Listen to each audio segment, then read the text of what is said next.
Early life and football beginnings. Magnus Hedman was born on June 19, 1973, in Östersund, Sweden, where his love for football began at a young age. Growing up in a sports-oriented family, Hedman was naturally inclined to pursue athletic activities, and football became his primary passion. He initially played for local youth clubs, showcasing his natural talent as a goalkeeper. His early exposure to football in Östersund provided the foundation for what would become a successful career in professional football. As a young player, Hedman was determined to make his mark in the football world. His early years in the sport were spent honing his skills in various youth teams. Despite the challenges of growing up in a small city, Hedman's talent did not go unnoticed. By the time he was in his teenage years, he had already developed a reputation for his quick reflexes, leadership on the pitch, and his exceptional shot-stopping ability. These qualities were to define his career as a goalkeeper. Rise to prominence, domestic career and early success. Magnus Hedman began his professional football career with Östers IF, a club in Sweden's Allsvenskan, the top division of Swedish football. He made his debut for the club in 1991, at the age of 18. Hedman quickly became the starting goalkeeper for Östers IF, and it was at this club that he began to establish himself as one of Sweden's most promising young goalkeepers. His performances at Östers IF earned him recognition not only in Sweden but also from scouts across Europe. By the mid-1990s, Hedman's reputation had grown significantly. He played an integral role in Östers IF's campaigns in the Allsvenskan and showed himself to be a reliable and capable goalkeeper. His ability to command his area and make critical saves in high-pressure situations made him a standout player. In 1996, Hedman's consistent performances at Östers led to his move to IFK Göteborg, one of Sweden's most prestigious football clubs. At IFK Göteborg, Hedman reached new heights, becoming one of the leading goalkeepers in Swedish football. He helped the club win the Allsvenskan title in 1996, which solidified his place as one of Sweden's best. Hedman's shot-stopping abilities and consistency were a major asset to the team during this period. As a result, he was regularly called up to represent Sweden at the international level, marking the beginning of his illustrious career with the Swedish national team. Move to the Premier League, Coventry City and international recognition. In 2000, Hedman made the move to England, joining Coventry City in the Premier League. This was a significant step in his career, as the Premier League was known for its competitive nature and high level of football. At Coventry City, Hedman continued to impress with his strong performances between the posts, earning praise for his agility and reflexes. He spent several seasons with the club, becoming one of the most reliable goalkeepers in the Premier League. While at Coventry, Hedman also became a regular member of the Swedish national team. He was called up to represent Sweden in major international tournaments, including the UEFA European Championship and the FIFA World Cup. Hedman's international debut came in 1999, and he went on to earn over 30 caps for Sweden. His most notable achievement with the national team came at the 2002 FIFA World Cup in South Korea and Japan, where Sweden reached the quarterfinals, and Hedman played a key role in their strong defensive performances. Hedman's performances at both club and international level earned him widespread recognition. His ability to perform under pressure and his leadership qualities in goal were key factors in his success. Although he was not always the undisputed first-choice goalkeeper for Sweden, his contributions during important matches earned him respect from fans and fellow professionals. Peak of his career, successful seasons in England and Sweden. Hedman's time at Coventry City allowed him to showcase his talents on one of the world's biggest football stages. His performances in the Premier League, especially during his first few seasons, highlighted his talent as a goalkeeper.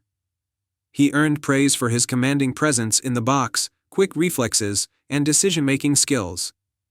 However, as is often the case with goalkeepers in the Premier League, Hedman faced stiff competition for the starting role, and his time at Coventry became marked by periods of being both the first choice and the backup goalkeeper.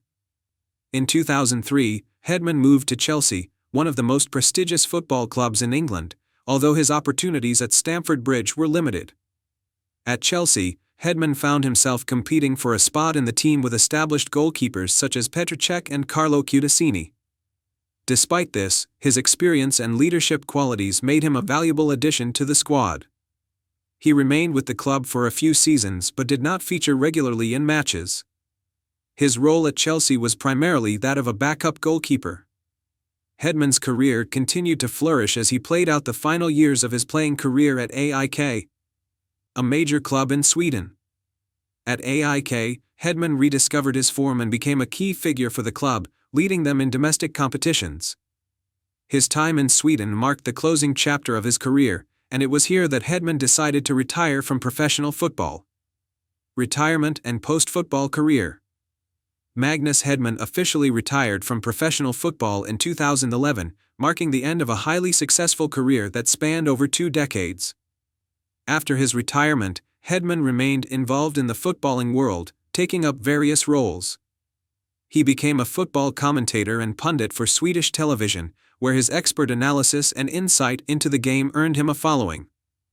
Hedman also worked as a goalkeeping coach and was involved in various football development initiatives. In addition to his footballing endeavors, Hedman has been known for his charitable work, supporting various causes and giving back to his community. His transition into life after football has been relatively smooth, as he found new ways to remain connected to the sport and to continue making an impact. Main achievements: Swedish Allsvenskan champion with IFK Göteborg, 1996. FIFA World Cup 2002, quarterfinals with Sweden. Multiple UEFA European Championship and FIFA World Cup appearances for Sweden.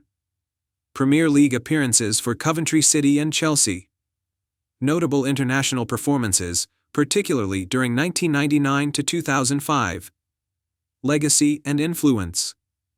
Magnus Hedman's career is a testament to the skill, dedication, and perseverance required to succeed at the highest levels of football. While he may not be as widely known as some of his contemporaries, Hedman's impact on Swedish football and his contributions to the national team cannot be understated. His time in the Premier League, his role in Sweden's international successes, and his leadership between the posts make him one of Sweden's most respected goalkeepers. Hedman's career serves as an inspiration to young goalkeepers everywhere, showing that hard work, resilience, and a strong mentality are essential for achieving success. His legacy lives on, both in his performances on the pitch and in his post-retirement contributions to the sport. Early life and football beginnings. Nicolas Asensio was born on August 28, 1980, in Saint-Étienne, a city known for its rich footballing history and passionate fanbase. Growing up in a country where football holds an undeniable significance, Asensio was naturally drawn to the sport from a young age. He was raised in an environment where sports were not just a pastime, but a way of life, and football was at the heart of his family's interests.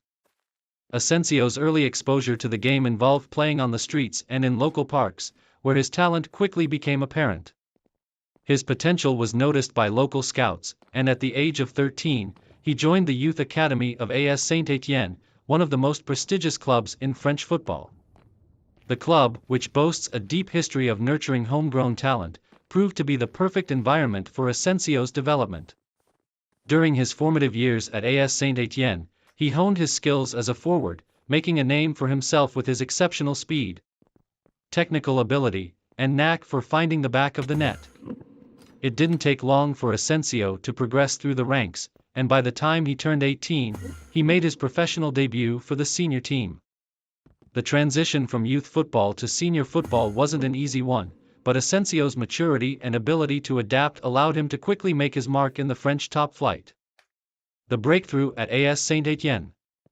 Asensio's breakthrough season at AS Saint-Étienne came during the 1998-1999 Ligue 1 campaign. After impressing in the youth ranks, he made his first team debut in the French Ligue 1, a league known for its competitive nature. His style of play, characterized by powerful runs and clinical finishing, soon caught the attention of both fans and coaches. At such a young age, Asensio showed a maturity on the pitch that belied his years. During his time at Saint-Étienne, Asensio helped the club in its efforts to maintain its standing in Ligue 1. Though he was still a relatively young player, his goal-scoring ability and work ethic made him an integral part of the team. Asensio's ability to play both as a central striker and on the wings gave the coach tactical flexibility, and his performance helped him secure a starting position in the team. While his time at Saint-Étienne was marked by sporadic appearances and a lack of consistent game time, Asensio's potential was evident. He spent several years with the club before moving on, but the experience in Ligue 1 provided him with the necessary foundation to elevate his career to the next level. Move to Ligue 2 and later career. After a few seasons with AS Saint-Étienne, Asensio moved to Ligue 2, the second tier of French football, in search of more regular first-team football. In 2002, he signed for LB Châteauroux, a club looking to make a return to Ligue 1. This move proved to be a pivotal point in Asensio's career. At Châteauroux, he was given a more significant role within the squad, which allowed him to show his true potential. In his time at LB Châteauroux, Asensio became a central figure in the club's attack. He formed strong partnerships with his teammates and contributed greatly to the team's successes in the league. His performance at Châteauroux attracted the attention of several Ligue 1 clubs, and it wasn't long before he was offered a move back to the top tier of French football. After his successful stint in Ligue 2, Asensio returned to Ligue 1 with FC Metz in 2005. His time at Metz was more fruitful compared to his earlier years in the top division, as he established himself as one of the key attacking players in the squad. Asensio's experience in Ligue 1 provided him with the opportunity to refine his game, and he quickly became a prominent name in French football.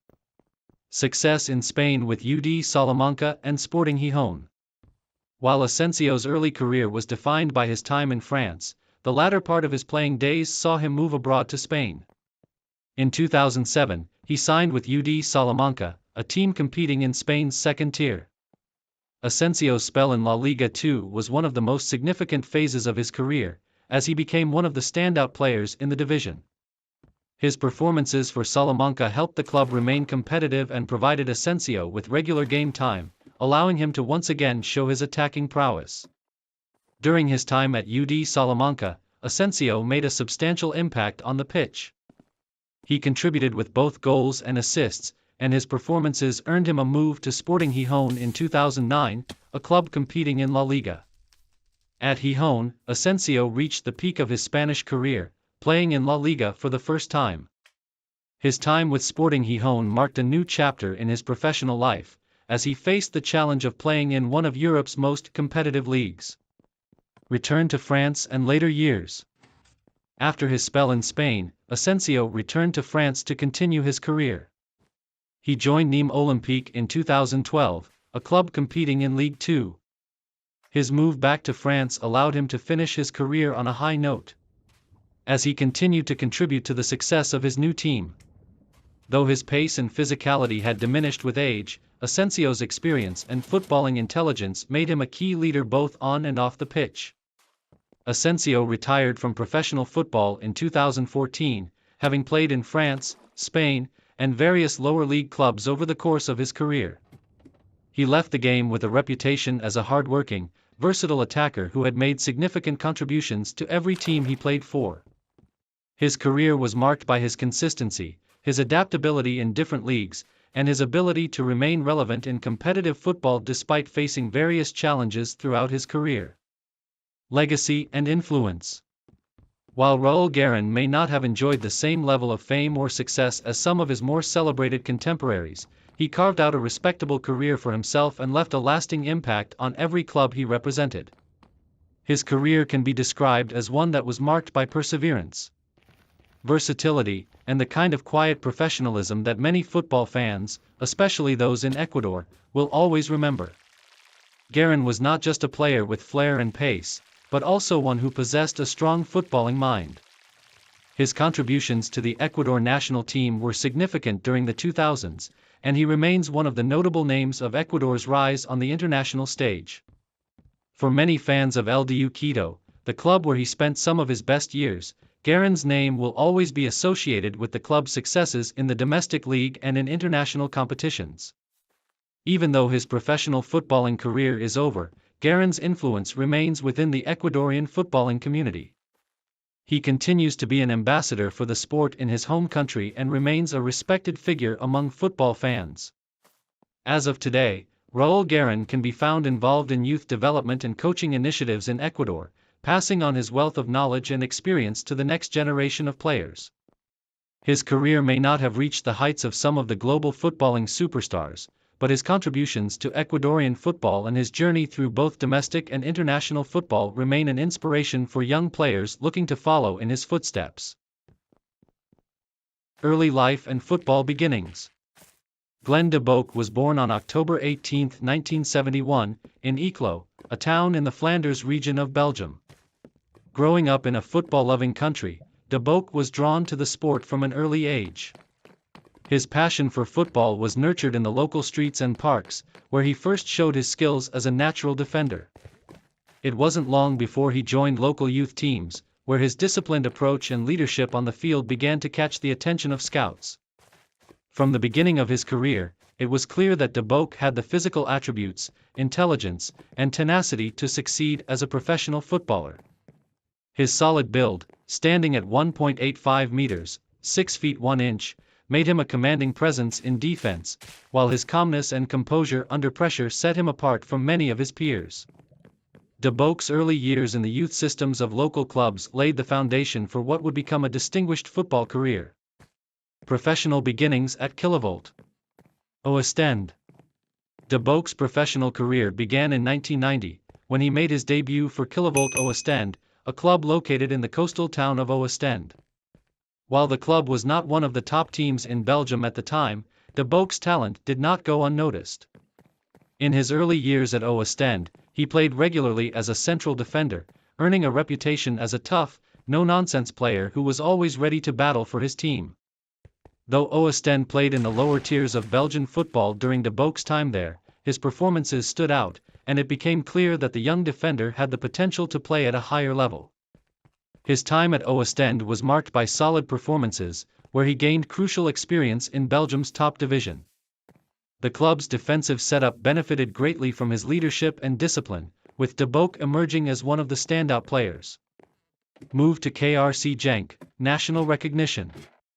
In 1993, de Boeck made a career-defining move to KRC Genk, one of Belgium's most promising and ambitious clubs. This move marked a significant step in his development, as Genk was on the rise, aiming to compete for top honors in Belgian football. At Genk, de Boeck continued to evolve as a player, and it wasn't long before he became one of the key figures in the team's defense. During his time at Genk, de Boeck's defensive abilities flourished. He formed a solid central defensive partnership with other talented defenders, helping the team achieve respectable finishes in the Belgian Pro League. His leadership on the field was a significant factor in the team's success. De Boeck was often seen organizing the defense and marshalling the back line, ensuring the team maintained a solid structure both defensively and offensively. His performances at Genk soon attracted the attention of the national team selectors, and de Boeck began to earn call-ups to the Belgian national team. His reputation as a strong, reliable, and intelligent defender made him a regular choice for both club and country. A career at RSC Anderlecht, the pinnacle of Belgian football. In 1998, de Boeck took the next step in his career by transferring to RSC Anderlecht, one of the most prestigious football clubs in Belgium and Europe. The move was a major milestone, as Anderlecht had a history of domestic dominance and regular participation in European competitions. At Anderlecht, de Boeck was joining a team of established stars, but his abilities ensured that he earned a place in the starting lineup. De Boeck's first few seasons at Anderlecht were incredibly successful, as he quickly became one of the club's most important players. As a central defender, his ability to read the game and anticipate opposition attacks helped Anderlecht maintain their defensive strength. He was an essential part of the team that won multiple Belgian league titles during his time at the club. His performances in both domestic and European competitions earned him recognition as one of Belgium's top defenders. De Boeck played in several prestigious matches, including European Cup fixtures against some of Europe's top teams. His experience at the highest level of club football was invaluable, and his leadership qualities on the pitch were instrumental in Anderlecht's success. International career, representing Belgium. Glenn de Boeck's performances at club level earned him a prominent role in the Belgian national team.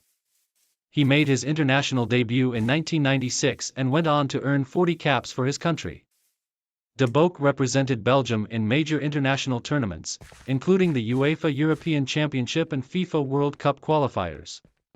One of his most significant international appearances came during the 2002 FIFA World Cup qualifying campaign, where De Bock was part of the Belgian squad that narrowly missed out on a spot in the tournament. Despite Belgium's failure to qualify for the tournament, De Bock's leadership and performances for the national team continued to be a source of pride for the Belgian footballing community. Although he never played in a World Cup, De Bock's consistent performances with the national team earned him the respect of his teammates and coaches. His experience at the highest level of club football made him a reliable figure for the national team during his career. His leadership in the center of defense was key to Belgium's competitive campaigns during the late 1990s and early 2000s. Moved to France, a short stint at Olympique de Marseille. In 2004, De Bock took another bold step in his career by moving to France to play for Olympique de Marseille in Ligue 1. This move allowed him to compete at a high level in one of Europe's top leagues. However, his time in France was short-lived. De Bock struggled to secure a starting position at Marseille, and after a season, he decided to return to Belgium. While his time in France may not have been as successful as his previous stints in Belgium, the experience of playing in a new league and competing against top French teams was an important chapter in his career. De Bock's brief time at Marseille showed his willingness to challenge himself and experience different football cultures. Returned to Belgium, playing for Germinal Beerschot. After his brief period in France, De Bock returned to Belgium in 2005 to play for Germinal Beerschot. This move was a return to familiar territory, and De Bock played an important role in the team's defense. While Beerschot was not one of the top clubs in Belgium, De Bock's experience and leadership helped the team remain competitive in the Belgian Pro League. At Beerschot, De Bock enjoyed a steady playing time, where his leadership skills were highly valued. He continued to demonstrate his tactical awareness and defensive capabilities, even as he entered the latter stages of his playing career. Retirement and coaching career. Glenn De Bock retired from professional football in 2011 after a long and successful career. Following his retirement, he shifted his focus to coaching. De Bock had always shown a keen interest in the tactical side of football, and his extensive playing experience made him a natural transition to management. He began his coaching career in the lower leagues of Belgian football, where he took on managerial roles at various clubs. His knowledge of the game and leadership qualities helped him gain respect as a coach. While his managerial career has not reached the heights of his playing days, De Bock has remained committed to developing young talent and improving Belgian football. Sigifredo Mercado was born on December 21, 1968, in Toluca, Mexico. Growing up in a football-obsessed country, Mercado was drawn to the sport at a young age, playing football in his local neighborhood. He soon showed promise as a midfielder, displaying both vision and technical skills on the field. His talents were recognized early, and by the late 1980s, Mercado joined the ranks of the Ángeles de Puebla Football Club, marking the beginning of his professional career. This was the starting point that would launch Mercado into the top levels of Mexican football. His performances with Ángeles de Puebla attracted the attention of larger clubs, and Mercado moved to Puebla FC, where he began to develop into a key player. His time at Puebla helped him hone his skills, especially in terms of his ability to control the pace of the game from midfield. Mercado was not only known for his technical ability but also for his tenacity and leadership on the field, qualities that would define his career. His steady rise through the ranks of Mexican football saw him transition to playing for some of the country's most prominent teams. The rise to prominence. In the early 1990s, Mercado's skills were no longer a secret in the Mexican football world. His next move saw him join Club Toluca, one of the most successful clubs in the country at the time. This was a pivotal point in Mercado's career, as it allowed him to play alongside some of the best footballers in Mexico. His time at Toluca helped him gain experience and build his reputation as a hard-working, reliable midfielder who could control a game and contribute both defensively and offensively. Mercado's performances at Toluca eventually caught the eye of other top clubs, and he moved to Lyon, where his career further flourished. It was during this period at Lyon that Mercado truly started to make a name for himself as a versatile and consistent player, capable of contributing to his team's success in both domestic leagues and international competitions. His time at Lyon and the experience he gathered playing at the highest levels of Mexican football would serve him well in the years to come, career peak and national team success. Sigifredo Mercado's peak came in the late 1990s and early 2000s when he became an integral part of the Mexican national team. Mercado made his first appearance for Mexico in 1998, and over the next few years, he would go on to earn 21 caps for his country. He played in key tournaments, including the 1998 CONCACAF Gold Cup, where Mexico emerged victorious, securing their third Gold Cup title. Mercado was an essential player in the midfield, contributing significantly to Mexico's dominance in the tournament. 79 West Source. The 2002 FIFA World Cup marked the zenith of Mercado's international career. Mercado was selected by coach Javier Aguirre to represent Mexico in the tournament in South Korea and Japan. He played a key role in the Mexican squad, participating in all three group stage matches, including a crucial match against Croatia. Mercado's work ethic, combined with his calmness under pressure, made him an indispensable part of the team.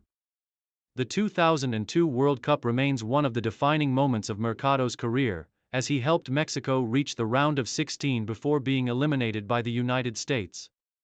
At the club level, Mercado continued to play for various teams, including Puebla FC and Atlas, but it was his time with León and his consistent international performances that solidified his reputation as one of Mexico's finest midfielders of his generation. Mercado's versatility in midfield allowed him to dictate the tempo of the game, making him a key player for both his club and national team. Main achievements and legacy. Sigifredo Mercado's career was marked by several major achievements. His most significant accomplishments include his participation in the 1998 CONCACAF Gold Cup, where Mexico triumphed, and his key role in Mexico's 2002 World Cup campaign. Mercado was also part of the Mexican team that participated in the 2001 Copa America, another major tournament in Latin American football.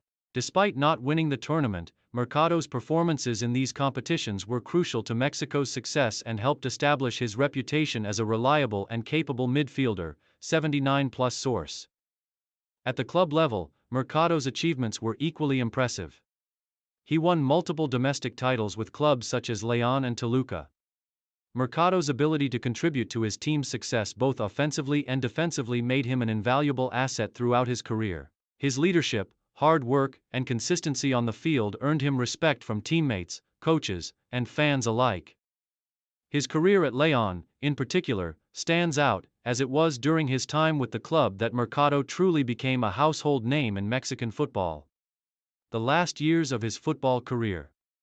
As Mercado entered his 30s, his playing time began to decrease, and he slowly phased out of international football. He continued to play for clubs like Puebla FC and Atlas before ultimately retiring from professional football in the mid-2000s. By the time Mercado retired, he had left behind a solid legacy both at the club and international levels. While he did not end his career with a major domestic league title, Mercado's influence on the Mexican national team and his contributions to some of Mexico's most successful years in football remained undeniable. Following his retirement, Mercado largely stepped away from the football spotlight, although his name is still remembered fondly by Mexican football fans. His involvement in football now comes through occasional media appearances and as a figure of respect within the football community. Mercado's legacy endures in the hearts of those who watched him play for both his club and country, and he is considered one of the most skilled and dependable midfielders in Mexican football history. Early life and beginnings. Sejipan Tomas was born on March 6, 1976, in Bugono, located in the then Socialist Federal Republic of Yugoslavia, now Bosnia and Herzegovina. Growing up during a tumultuous period in the Balkans, Tomas found solace and passion in football. His early exposure to the sport began in local clubs, where he demonstrated natural talent and a strong work ethic that set him apart from his peers. These early experiences would lay the foundation for a successful professional career. Club career, early steps in Croatia. Tomas began his professional career with NK Zagreb, a Croatian club that gave him his first exposure to top-level football. His performances at Zagreb quickly caught the attention of Dinamo Zagreb, one of Croatia's most prestigious clubs. Joining Dinamo in 1997, Tomas became a vital part of the team's defense. His time at the club was marked by domestic success, including league titles and cup victories, solidifying his reputation as a reliable and tenacious defender. Move to European football. In 2000, Tomas made the leap to European football, signing with Vicenza Calcio in Italy's Serie A. Although the team struggled during his tenure, Tomas gained valuable experience playing against some of the world's best forwards. This experience honed his defensive skills and prepared him for further challenges on the European stage. Success in Turkey. Tomas's career reached new heights when he moved to Turkey in 2003, joining Fenerbahçe. During his time at the club, Tomas became a central figure in defense, helping the team win the Turkish Super League title. His commanding presence and ability to read the game made him a fan favorite. Following his success at Fenerbahçe, Tomas transferred to Galatasaray in 2004, a move that intensified his rivalry with his former club. At Galatasaray, Tomas enjoyed another fruitful period, winning multiple trophies, including another Super League title. His time at Galatasaray cemented his status as one of the league's most reliable defenders. Tomas later joined Gaziantepspor and Gençlerbirliği, continuing his career in Turkey and contributing to their defenses with his wealth of experience and leadership. International career with Croatia. Sajepan Tomas earned 49 caps for the Croatian national team between 1998 and 2006, representing his country in several major tournaments. His international debut came during an era of transition for Croatian football following their remarkable third-place finish in the 1998 FIFA World Cup. 2002 FIFA World Cup, Tomas played a key role in Croatia's defensive lineup, participating in the group stage matches. Despite the team's early exit, Tomas's performances were commendable. UEFA Euro 2004, he featured prominently during the tournament, where Croatia faced tough competition in their group. Tomas's experience and calmness under pressure were vital assets. 2006 FIFA World Cup, this marked Tomas's final major tournament with the national team. Despite a controversial handball incident in a crucial group stage match against Australia, Tomas remained an important figure in Croatia's defensive setup. Playing style and strengths. Sajepan Tomas was known for his physicality, aerial prowess, and tactical intelligence. Standing at 1.85 meters, 6 feet 1 inch, he was a commanding presence in the air, making him effective both defensively and offensively during set pieces. His ability to read the game and his disciplined approach to defending earned him respect from coaches and teammates alike. Tomas was also versatile, capable of playing as a center-back or defensive midfielder. This adaptability allowed him to fill various roles depending on his team's needs, making him a valuable asset throughout his career. Post-retirement life. After retiring from professional football, Tomas transitioned into coaching. He took on assistant and head coaching roles at various clubs, including teams in Turkey, where he spent much of his playing career. His deep understanding of the game and leadership qualities made him a promising figure in football management. Legacy. Sajepan Tomas's career is a testament to his resilience, adaptability, and passion for football. From his early days in Croatia to his success in Turkey and on the international stage with Croatia, Tomas consistently demonstrated professionalism and dedication. While his playing career may not have garnered widespread global attention, his contributions to his teams and his role in Croatian football history remain significant. Conclusion. Sajepan Tomas's journey from the fields of Bugano to the stadiums of Europe highlights the power of determination and hard work. His career serves as an inspiration to young footballers, particularly those from the Balkans, proving that talent combined with perseverance can lead to success at the highest levels of the sport. Early life and beginnings. Edwin Tenorio was born on February 18, 1980, in Guayaquil, Ecuador, a city known for its vibrant football culture. From a young age, he showed a remarkable talent for the sport, which was nurtured by his family's deep connection to football. His father, a former amateur player, often took him to local matches, and it was during these formative years that Edwin's love for the game truly blossomed. He grew up in a neighborhood where football was the dominant sport, and it wasn't long before Tenorio started playing in local youth leagues, quickly gaining attention for his skillful play and natural ability to read the game. Tenorio's early development was guided by his determination and a fierce competitive spirit, which would characterize his entire career. As a child, he showed remarkable versatility on the pitch, excelling in various positions, though his future as a central midfielder was soon sealed due to his commanding presence and ability to dictate play. His determination, technical ability, and tactical awareness saw him rise through the ranks of Ecuadorian football, eventually leading to his first professional contract. Early career and breakthrough. Tenorio's professional career began in 1998 with Club Sport Emelec, one of the most popular and successful clubs in Ecuador. At just 18 years old, he was given the opportunity to play in the Ecuadorian Serie A, the country's top football division. It was here that Tenorio began to establish himself as a promising young talent. His energy, vision, and distribution skills in the midfield caught the attention of coaches and fans alike, and he quickly became an integral part of Emelec's midfield. At Emelec, Tenorio was known for his ability to break up opposition attacks and start counter-attacks with quick, accurate passes. His maturity in the middle of the park, despite his age, impressed many observers. He was not just a defensive midfielder, but a player who could contribute offensively, helping to create opportunities for the forwards while also contributing goals and assists. His ability to control the tempo of the game and remain composed under pressure made him a key player for Emelec. In 2000, after proving his worth at Emelec, Tenorio received his first call-up to the Ecuador national team. He made his debut in a World Cup qualifier and quickly established himself as a key figure in the team. This marked the beginning of what would become an international career that spanned over a decade and earned him recognition as one of Ecuador's finest midfielders. International career and major achievements. Tenorio's rise to prominence on the international scene came during the early 2000s, a time when Ecuador's national football team began to make waves in South American football.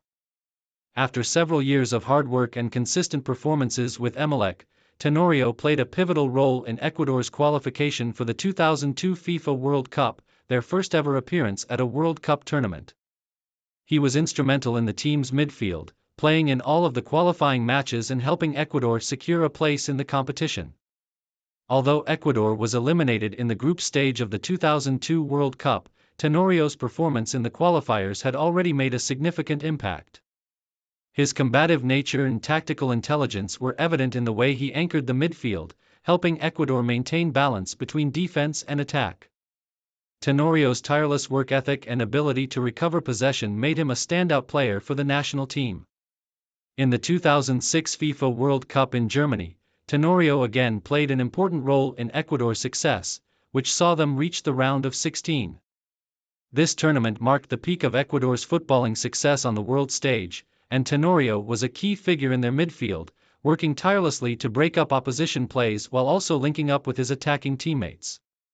The team's achievement of reaching the knockout stages was considered a historic milestone for Ecuadorian football, and Tenorio's leadership in midfield was widely praised. In addition to his World Cup appearances, Tenorio also represented Ecuador in multiple Copa America tournaments, where Ecuador consistently showed improvement. His performance in these continental tournaments helped solidify his reputation as one of South America's most dependable and skillful midfielders. Peak of club career and international success. After several successful years with Emelec, Tenorio made a significant move to Brazil, where he joined Fluminense FC in 2007. His time in Brazil marked a new chapter in his career, as he joined one of the most successful and historically significant clubs in South American football. Playing in the Brazilian Campeonato Brasileiro Serie A, Tenorio was exposed to a different style of play that further developed his technical abilities. During his time at Fluminense, Tenorio became known for his leadership, versatility, and experience. He helped the club navigate through some challenging seasons, providing stability and depth to the midfield.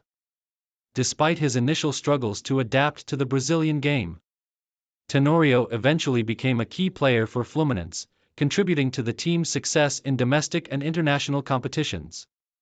His leadership qualities were also evident in his time with the Ecuador national team.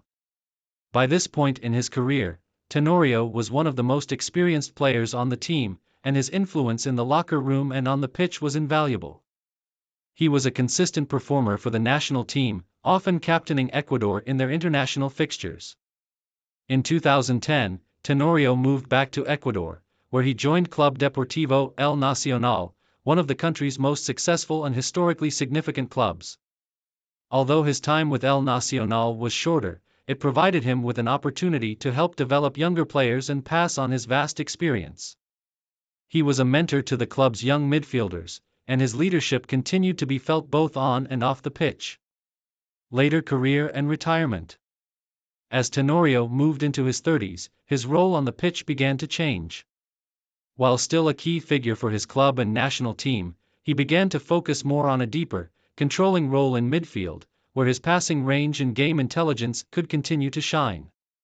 In the latter stages of his career, Tenorio played for several clubs in Ecuador, including Deportivo Quito and Liga Deportiva Universitaria, LDU, helping guide these teams through important league campaigns.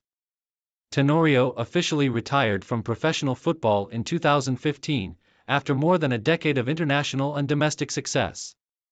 By the time of his retirement, Tenorio had played in over 100 international matches for Ecuador and had become one of the most respected figures in Ecuadorian football.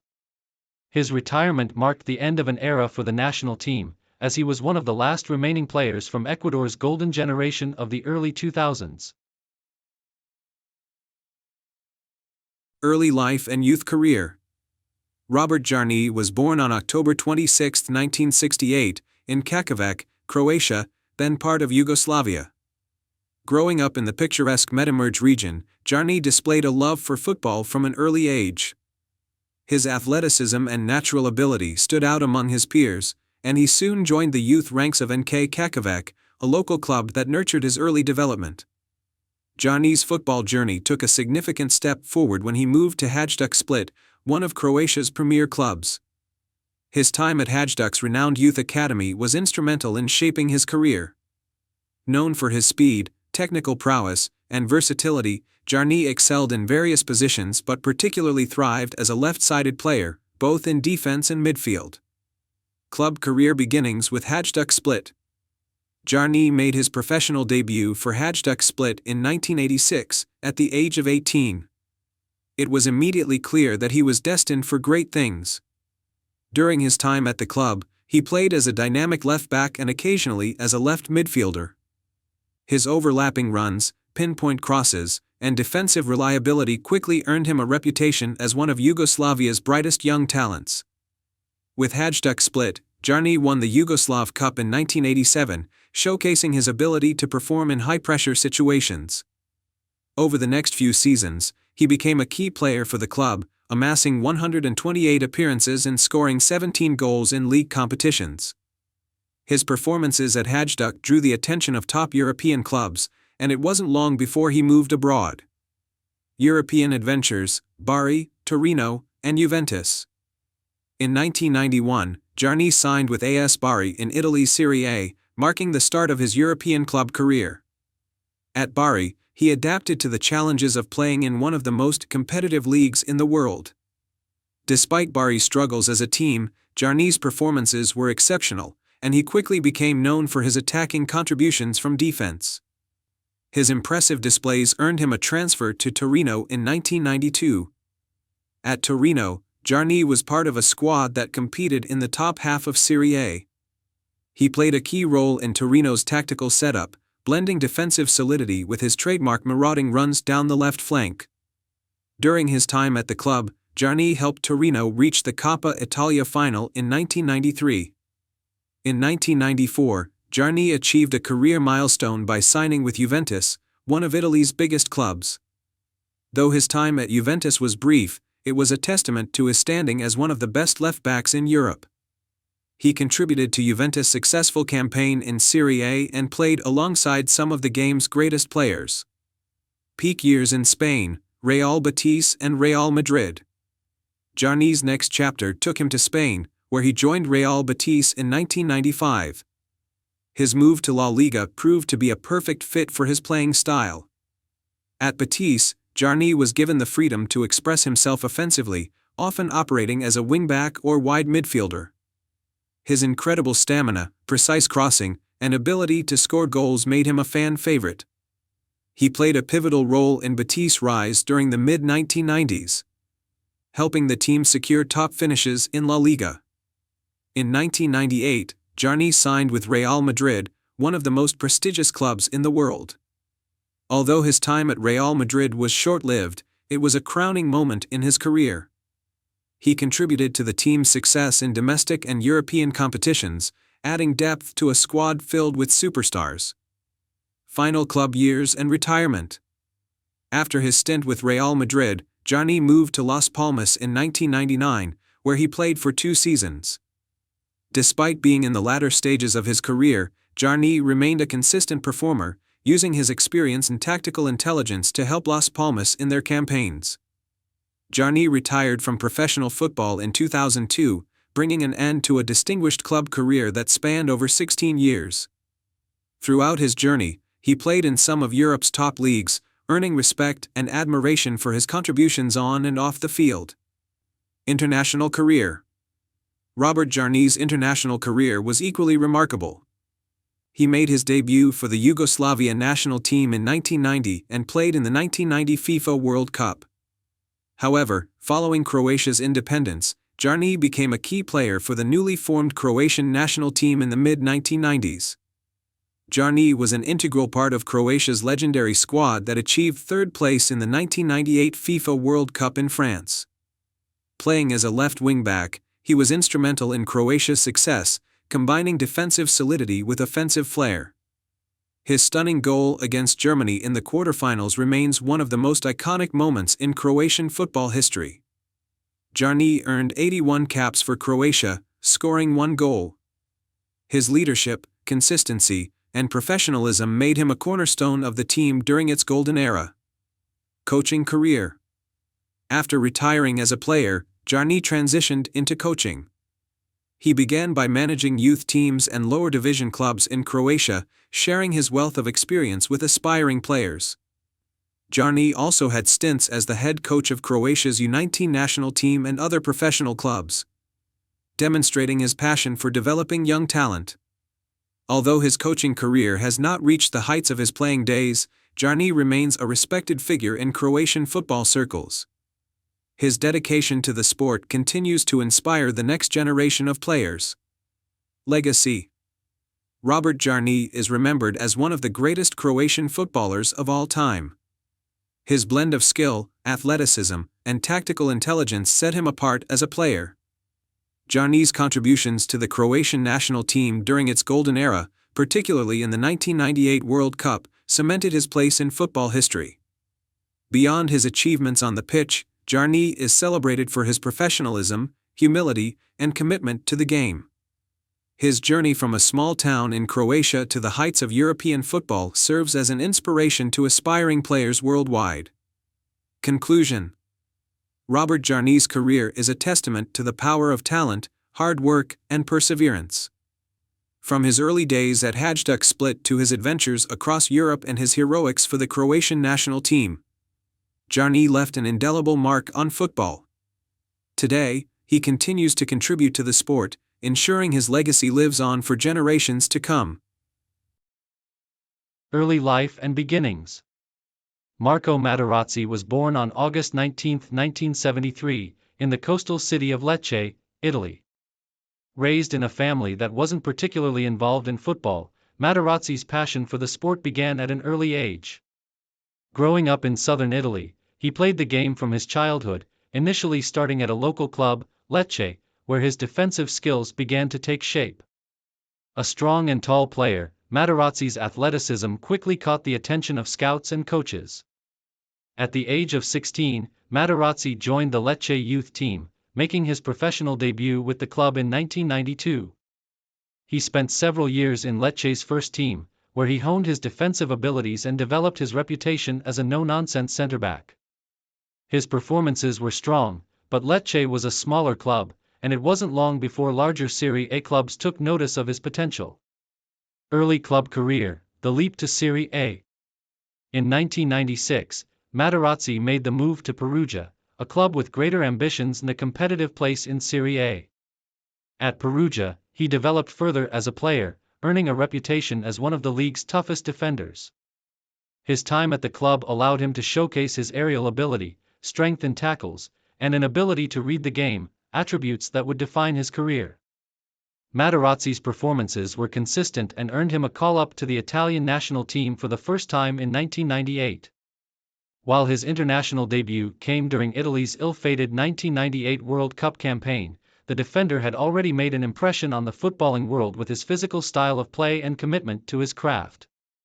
By 1999, after 3 solid seasons with Perugia, Materazzi moved to Étoile du Sahel, a brief spell abroad before returning to Italy with Inter Milan in 2001, which would become the defining club of his career.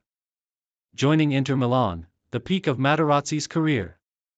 Marco Materazzi's move to Inter Milan in 2001 marked the beginning of his most successful and high-profile chapter. Under the guidance of coach Hector Cupar, Materazzi became a key member of the defense for one of Italy's most prestigious clubs. Despite joining a team full of big names, he quickly made a name for himself through his tough tackling and leadership on the pitch. Inter's defense, which also boasted stars such as Javier Zanetti and Ivan Cordoba, thrived with Materazzi at the center. One of the defining features of Materazzi's playing style was his ability to be a no-nonsense center-back, often engaging in physical duels with opposing forwards.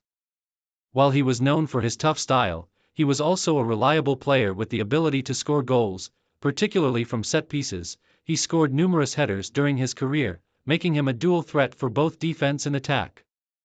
Key achievements at Inter Milan.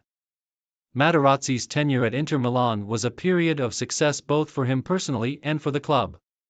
Under the leadership of coach Roberto Mancini, Materazzi helped the team win the Serie A title in the 2006-2007 season, ending an 18-year drought for Inter. This victory marked a turning point in the club's history, and Materazzi's defensive leadership was pivotal during this campaign. However, it was 2009 and the arrival of José Mourinho as Inter's manager that truly elevated Materazzi's standing.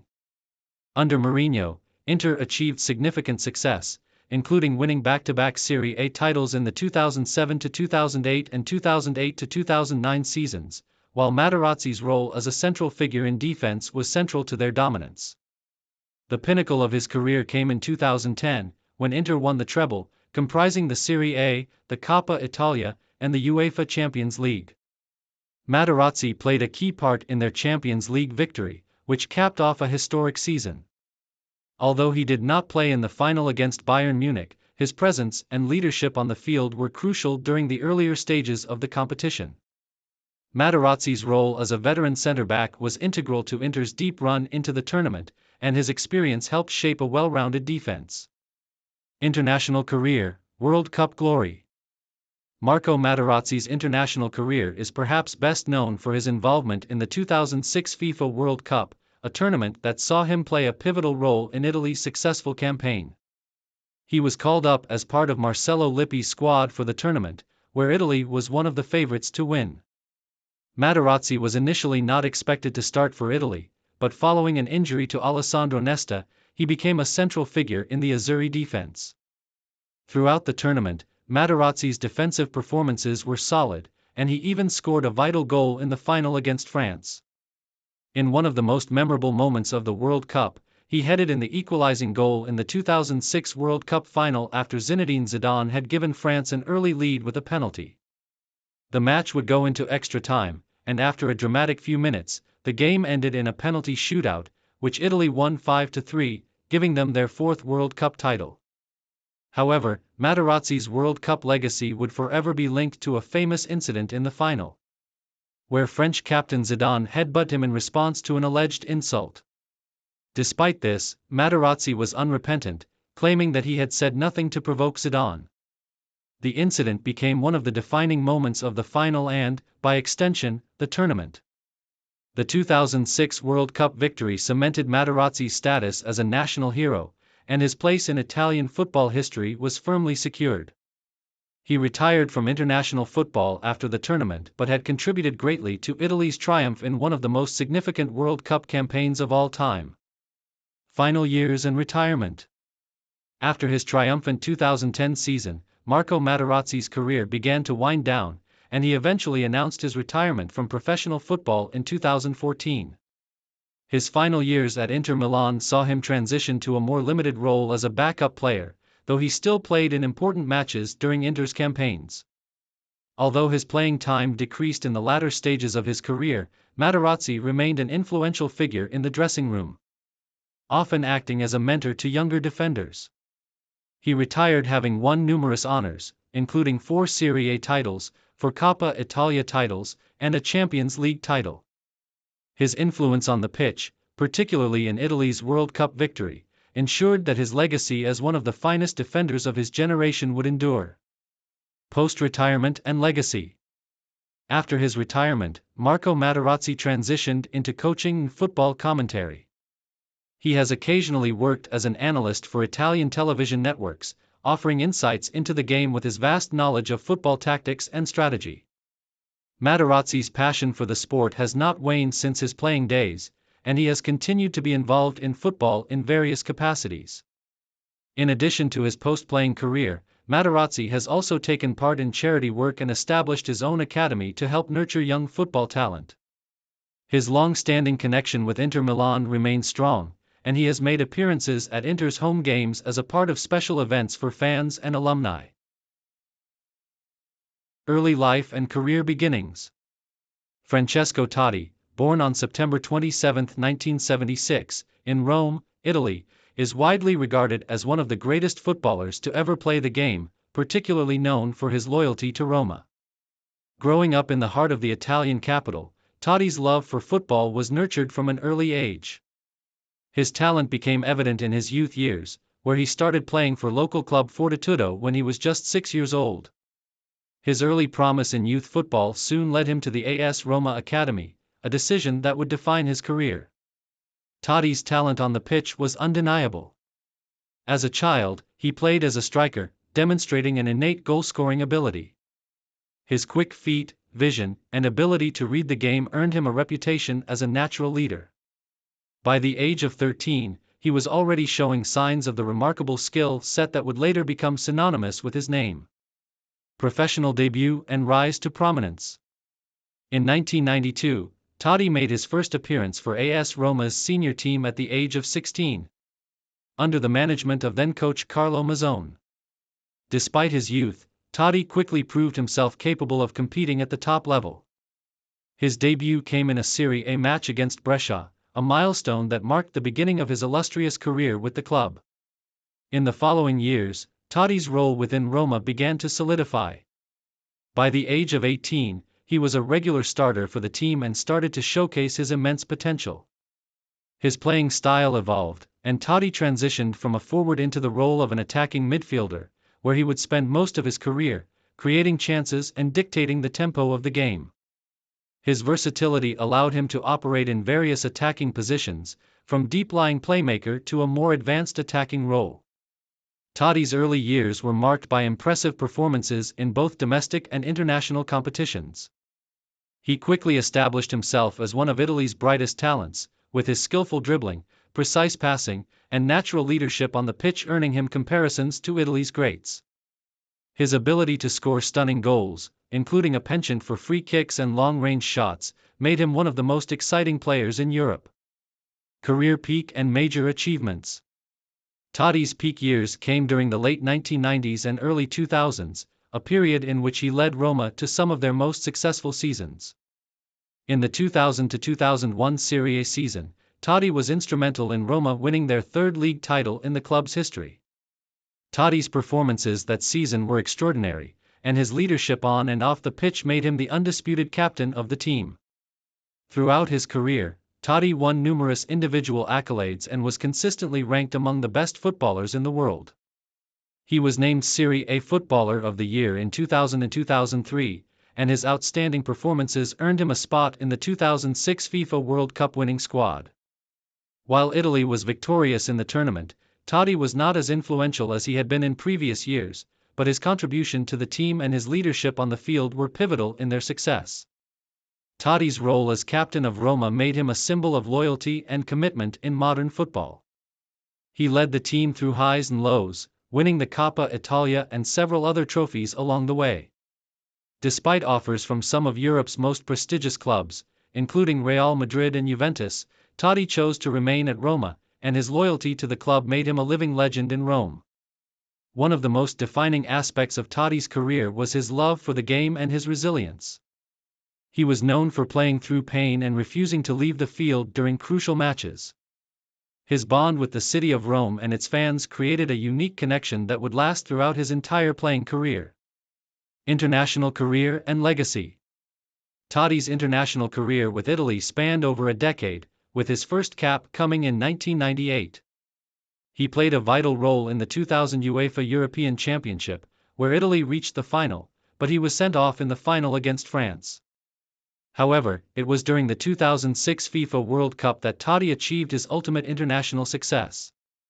Although Totti was not as prominent in Italy's lineup during the tournament, he still made significant contributions, including a crucial penalty in the penalty shootout against Australia in the round of 16. Italy went on to win the World Cup, with Totti's leadership and his calm demeanor under pressure providing a steadying influence on the team.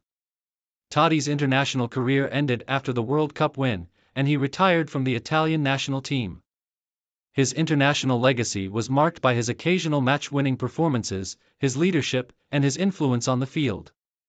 On the club level, Totti's career continued to flourish as Roma became a consistent contender in Serie A. While they were not able to capture another league title during his time, the club continued to compete for top honors, with Totti at the heart of the team. He was involved in the club's deep runs in European competitions, including their semi-final appearances in the UEFA Champions League in 2007. Final years and retirement. Totti's final years at Roma were marked by injuries and the inevitable slowing down of his body. Nevertheless, he continued to play an essential role in the team, providing leadership and an unrivaled understanding of the game. As Roma entered a period of transition in the late 2010s, Totti became a mentor to younger players, helping them adjust to the pressures of top-level football. In 2017, after an extraordinary 25-year career with Roma, Francesco Totti announced his retirement from football. His farewell to Roma was an emotional occasion, with the entire city of Rome coming together to honor one of their most beloved figures. Totti retired as the club's all-time leading goal scorer and the player with the most appearances for the club, cementing his place as a club legend. Totti's decision to retire was due to his body no longer being able to perform at the elite level he had maintained throughout his career. His retirement marked the end of an era for AS Roma, and the club had to move forward without their captain. However, Totti's impact would continue to be felt for years to come. Post-retirement and legacy. After retiring from playing, Totti took up various roles within AS Roma, working as a director and helping guide the club into the future. He continued to serve as an ambassador for the sport, and his passion for football remained clear. Totti's legacy is not just defined by his technical ability or his leadership on the pitch, it is defined by his loyalty to Roma and his determination to succeed. As a player, Totti embodied the values of hard work, passion, and loyalty. He was a player who could make something out of nothing, a magician with the ball at his feet. His extraordinary career, which spanned over 25 years, has cemented him as one of the greatest footballers of his generation and one of the finest playmakers of all time. Totti's story is one of loyalty to a single club, a rare phenomenon in modern football, and his name will forever be associated with AS Roma and Italian football as a whole. Even in retirement, his impact on the game remains undeniable, and he is remembered as a symbol of greatness and dedication. Erik Edman, a detailed biography of a Swedish footballer. Erik Edman is a retired Swedish footballer who is widely regarded for his strength, versatility, and commitment to the game, particularly during his time as a left-back. Throughout his career, Edman played for various top clubs in Europe and represented the Swedish national team in multiple international competitions. Known for his defensive prowess, his precise crossing ability, and his leadership on the pitch, Edman made a significant impact on Swedish football both domestically and internationally. Early life and beginnings. Born on November 11, 1980, in Stockholm, Sweden, Erik Edman developed an early interest in football. Like many Swedish players, his first experiences with the sport came through local clubs, where he honed his skills. As a youngster, Edman demonstrated a natural affinity for the game and began to excel as a left-back, which would become his signature position throughout his career. Edman joined the youth ranks of Vasalunds IF, a club in his hometown, where he began to develop the technical and physical skills needed to compete at higher levels. His potential was evident early on, and it wasn't long before he caught the attention of scouts from larger clubs in Sweden. His disciplined approach, paired with his strong defensive capabilities, set him on a path toward professional football. Breakthrough in Swedish football. Erik Edman's professional career began when he joined Östers IF in 1997. At Östers IF, Edman rapidly established himself as a reliable and skillful left-back. His early performances in Sweden's Allsvenskan League made him a key player for the club, earning him a reputation as one of the most promising young talents in Swedish football. He spent several seasons at the club, improving his game and catching the eye of larger clubs. His success with Östers IF laid the foundation for his subsequent move to one of Sweden's top clubs, IFK Östersund, where he continued to rise through the ranks of Swedish football.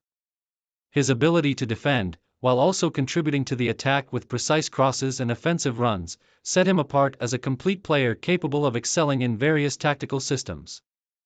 Move to Europe and international recognition. Edman's breakthrough moment on the international stage came when he signed with French club Rennes in 2004. The move marked a significant step in Edman's career, as he transitioned from Swedish football to a more competitive European environment in Ligue 1.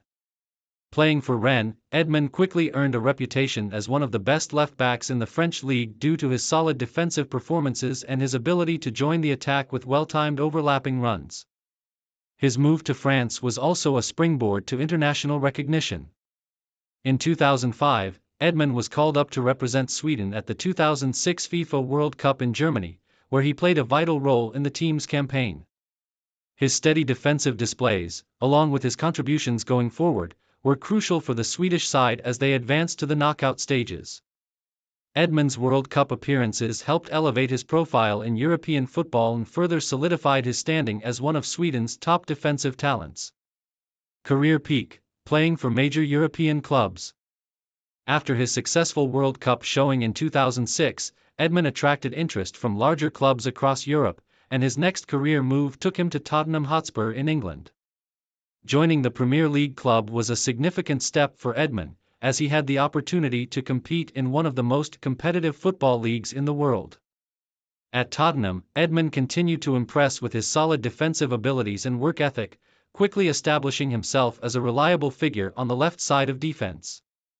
While at Tottenham Hotspur, Edman faced competition for his starting spot, but his consistency earned him playing time in both the Premier League and international competitions like the UEFA Cup, now known as the UEFA Europa League. His time at Spurs also coincided with the team's transition under new management, as Edman experienced both highs and lows during his tenure at the club. Edman's time in the Premier League came to a close in 2007 when he moved to Trabzonspor in Turkey. His tenure in Turkey proved to be successful, as he helped the club secure several important victories in Super League competitions and contribute to the team's European aspirations. At Trabzonspor, Edman's leadership and experience were highly valued, and his performances on the field continued to draw praise. Main achievements and successes. Throughout his career, Erik Edman achieved numerous accolades both domestically and internationally. Some of his key achievements include Swedish national team recognition. Edman earned 64 caps for the Swedish national team, playing in major international tournaments such as the 2006 FIFA World Cup and the UEFA Euro 2004. His performances for Sweden helped elevate his standing as one of the best defenders in the country. Swedish domestic success. At the club level, Edman won several domestic trophies with clubs like Östers IF and IFK Östersund, which helped lay the foundation for his future career in Europe. Club achievements. While playing for Rennes in League One, Edmund helped the team achieve respectable league finishes and qualify for European competitions. His time at Tottenham Hotspur saw him participate in the UEFA Cup, and he enjoyed significant success in Turkey with Trabzonspor, where he contributed to their successes in the Super League. Defensive prowess. Edmund's versatility and reliability as a left-back earned him numerous individual honors during his career. He was known for his exceptional defensive qualities, his discipline on the ball, and his ability to contribute offensively when needed. The last years of football, retirement and transition to coaching. As Edmund entered his 30s, the pace of top-flight football began to take its toll. He continued to play at Trabzonspor before eventually transitioning to his final club, Eskişehirspor, where he finished his professional playing career. After retiring, Edmund turned his attention to coaching and began working with younger players, helping to pass on his wealth of experience to the next generation. Although Edmund did not enjoy the same level of fame or recognition as some of his contemporaries, he remained a respected figure in Swedish football and a model professional throughout his career. His decision to move into coaching was a natural progression for someone with such an in-depth understanding of the game. Legacy and conclusion.